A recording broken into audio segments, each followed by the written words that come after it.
cool. Good to see you. Now the vibes are better. We're in the rabbit.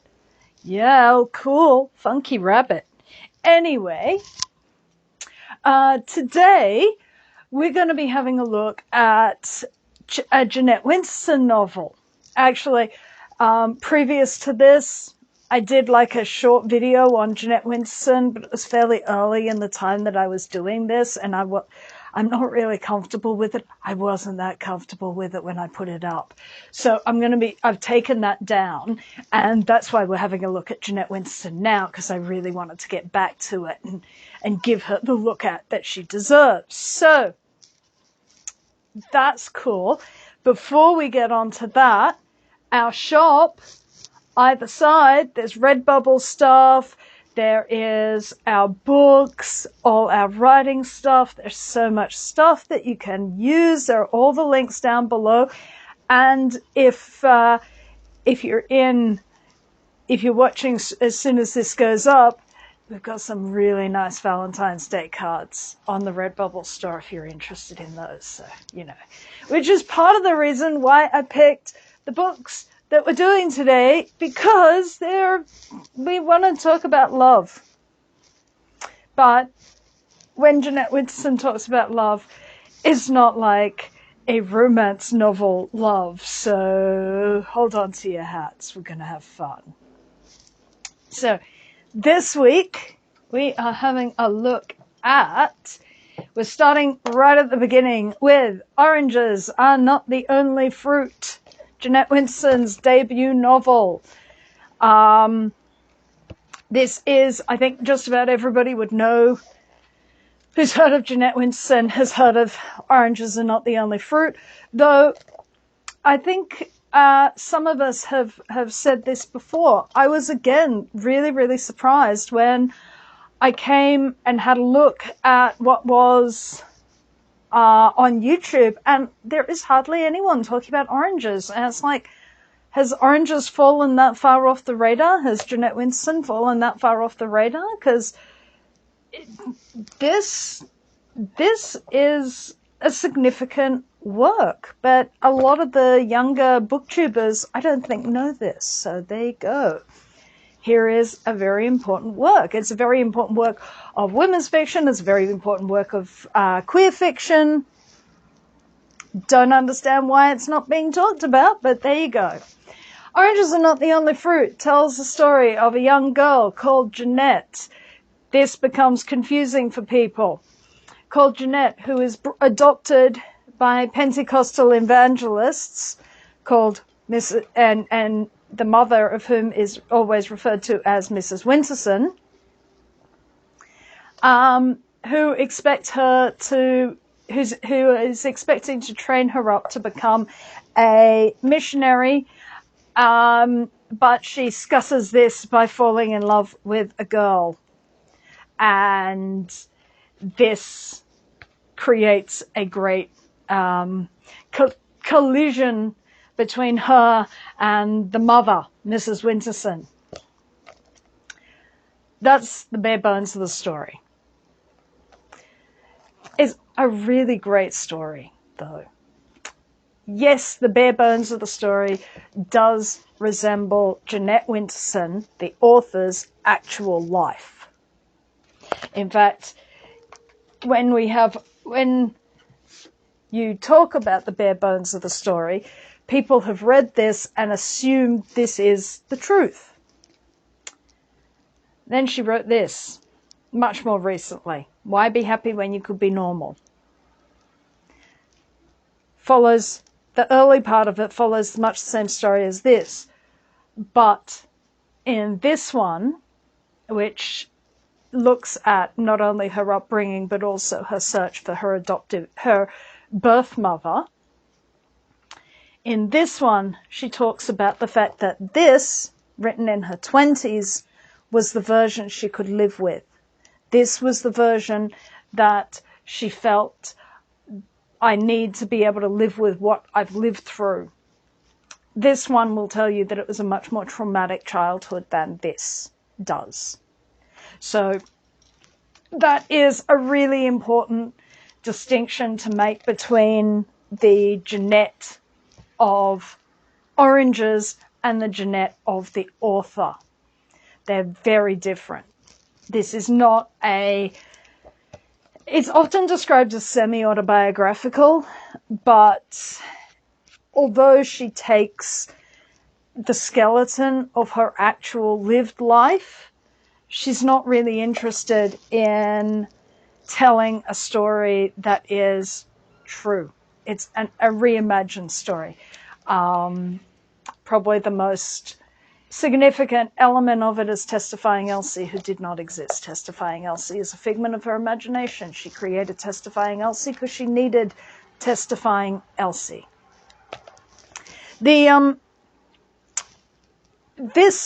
book is dominated by the figure of Mrs. Winterson, the mother. She is a monstrous feminine. She is a huge figure in the life of young Jeanette. The way adults are huge figures, but she is even bigger. Jeanette will later take this similar monstrous mother in Sexing the Cherry as the dog woman who is impossibly proportioned, overwhelming. But Jeanette, for little Jeanette, for the little girl in this book and the teenager in this book, Mrs. Winterson is huge, dominating, terrifying, loving, bizarrely. That is the thing, is children cannot help but love their parents, no matter how crazy they might seem or how even dangerous they can seem, especially when they're small. And the little girl Jeanette in this does love her mother, and she doesn't understand, even as a teenager, why she can't have the church and Melanie. Why is this somehow wrong? Why is love not love to these people? It is definitely a book about love. It's a book about the fact that love is not always a positive force. That enmeshment of young Jeanette and Mrs. Winterson in each other's lives, to the point that Mrs. Winterson doesn't want to send Jeanette to school, and she feels this as love. She feels this as love. It is love. It's not necessarily healthy love, but it is love. She has this love in her church that she goes to as a Pentecostal church, a fire and brimstone testifying church. She feels community. She feels love in that. But she also feels love of a more individualized nature with Melanie, who she falls in love with. But she also brings into her church which is probably one of the, because she's young and naive, she doesn't understand that bringing this into here, bringing her into this part of her world, because the church for her is so huge part of her world. She doesn't understand that there's going to be a clash there. She doesn't understand that there's going to be a clash with her mother. All the adults around her make suggestions that your mother's a weird one. Your mother's weird. There's something not right. Are you okay? We see how there are other adults around, especially other adults who also don't conform to the rigid notions of what you need to be in order to be lovable, like Miss Dewsbury, are able to see the dysfunctional qualities of this love far more clearly than the young Jeanette can see it. She's the one who finally tells Mrs. Winterson she's not possessed by the spirit, she's death. And Mrs. Winterson has these weird priorities, so that while young Jeanette is in the hospital getting adenoids out because she literally can't hear, her tonsils and adenoids are so swollen, her mother doesn't visit her, hardly visits her, dumps a bunch of oranges, but it's actually Testifying Elsie who comes every day and reads to her and talks to her and visits with her. And Testifying Elsie is this, if Mrs. Winterson is this monstrous, somewhat terrifying mother, Testifying Elsie is the much more nurturing mother, the softer mother, the protecting mother. Because for Mrs. Winterson, her love is conditional on Jeanette being a certain thing, behaving in a certain way. For Testifying Elsie, she just loves Jeanette. She loves this little girl. She is, she protects her when she can. So you get these two different versions of the mother. Very, very odd mothers that Jeanette gets. But, and then there's the third version of the mother. The mother who surrendered her for adoption. The mother who we see briefly, but not in any way other than to really show her absence when she comes to the door. Because as Jeanette says in this book, her mother did try to claim her back. There were issues around the adoption, and her Mrs. Winterson knew more than she ever told her, so that the absence of her birth mother is another sort of betrayal that we see in this overwhelming, monstrous mother of Mrs. Winterson. The other thing that makes this book really interesting is that each of the sections is broken up with little stories, little fairy stories, and they're all titled as the first 8 books of the Bible. So the first part is Genesis, then Exodus, then Leviticus, Numbers, Deuteronomy, Joshua, Judges, and Ruth. The narrative follows, to a degree, these biblical stories, or the stories within the biblical narrative in terms of her narrative. So she's building this story around this massive text that took a huge quantity of her life. This was an all-encompassing text. She talks about that there mightn't have been books in the house, but there were words everywhere. There were Bible quotations everywhere. The Bible was the book in the house, and Mrs. Winterson would read it beginning to end across the evenings out loud. It's a book with that. These stories are also broken up, as I said, with these little fairy stories. What makes the little fairy stories quite interesting is who's narrating them. This book is a first-person narrator. So it starts out with the great, like most people for a long time, I lived with my mother and father. My father liked to watch the wrestling. My mother liked to wrestle. It didn't matter what. She was in the white corner, and that was that. It starts out first-person narrative, but then you get these pieces that are third-person narrative, these little stories. And the question then becomes, who's telling these?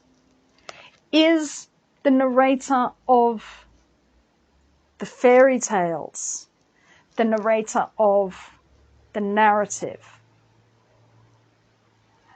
Which is an interesting question, and I think it is taken as given that it is the narrator of the narrative, but is it? The narrator of the narrative is the fictionalized Jeanette. The narrator of the fairy tales is the author, Jeanette. And that provides a really different sort of level of reading to this book, because what you have is, here is this character telling their story, but here is this other level, this author who is narrating the story, who has made choices about what they are and what they aren't going to show. It's always the thing that suckers people in with first-person narrative, is that the first-person narrator must be the author, especially with the way that she has put that together. Also, right at the end, no, she talks. She's talked in interviews about her mother, Mrs. Winterson, saying, but it's not true. But it's not true. And that, you know, obviously, then why did you call the main character Jeanette? There you can find interviews where Jeanette Winterson has talked about this.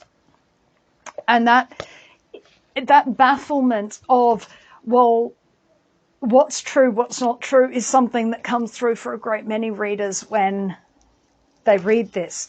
It was marketed in a way so that the real life exploits of Jeanette Winterson, the real life occurrences of Jeanette Winterson's life that corresponded with the book, were used within her biography, in the author's bio. So it encourages the reader to have this close personal relationship, which, as we talked about with White Noise, that parasocial relationship is not a true relationship. And yet, I found, I didn't start with this book. I actually started with another book that we're going to have a look at. But I've read this multiple times. And I grew up with a fairly religious background, different religion. And I grew up in a fairly working class background.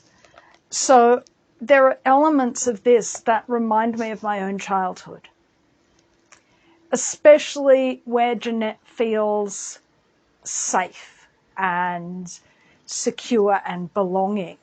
There are elements of that I really resonated with me, and it's part of the reason why I have read it multiple times. But it's also the being forced to leave that, which is part of any maturation, and the questioning of the things that you were brought up within, and deciding which bits are you going to keep and which bits are you going to discard, is, as I've grown older, another thing that I have found within this book. So this is a book that's been with me for quite some time. It's one of the very few books that I reread. And so I would highly recommend. Oranges are not the only fruit. But I would also suggest read this, then have a look at this one. You don't have to read this one. You don't have to read these together, but they make very, very interesting companion pieces. This one is definitely something to read, but remembering it is fiction. It is consciously created as fiction, and it is talking about family, about power within family, about love, about betrayal, about different types of love. This one is talking more explicitly about Jeanette's own life, her own struggles, her own difficulty. This too is about power, about love, about narrative, about family, but in a much more specific context. This is an actual person's life. This did not have the same resonance for me that this one did, because it's fiction, and because it's fiction, it's much easier to enter into it. So definitely, they are both excellent books, but read them for what they are. This one is fiction, this one is not fiction. So if you read this and you're interested in the reality, go for this one. And anyway, that's all for me today. I will see you again later. Peace and love. If you would like to support this channel, come across to the Black Cockie Press website, www.blackcockiepress.com.au, where you will find books and other writing services to help with your writing.